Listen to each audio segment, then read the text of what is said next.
I am not Chinese, I am Indian. ये angel चकमा ने बार बार बोला, फिर भी अपना जान को बचा नहीं सका। क्या आज के दिन में भी 2025 में नॉर्थ ईस्ट इंडियंस लोग को खुद को इंडियंस प्रूफ करते करते अपना जान गंवाना पड़ेगा?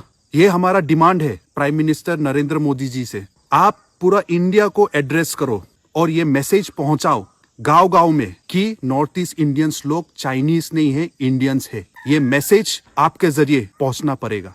और अगर ऐसा नहीं होता है तो मैं रिक्वेस्ट करता हूं नॉर्थ ईस्ट इंडिया के भाई बहनों को, अगर आपको कोई आदमी मिले जो आपको बोलता है हे चाइनीज, तो आप प्लीज काइंडली अपना आपको और एक्सप्लेन मत करो और मत बोलो गलती से भी कि I am not Chinese, I am Indian. अगर आप ऐसा बोलेगा तो शायद आपको अटैक करके आपको भी मार देगा। उसके बदले हाथ जोड़ो और बोलो नी हाउ और चले जाओ।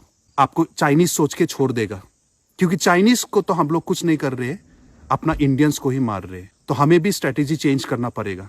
तो prime minister ji, kindly address the nation.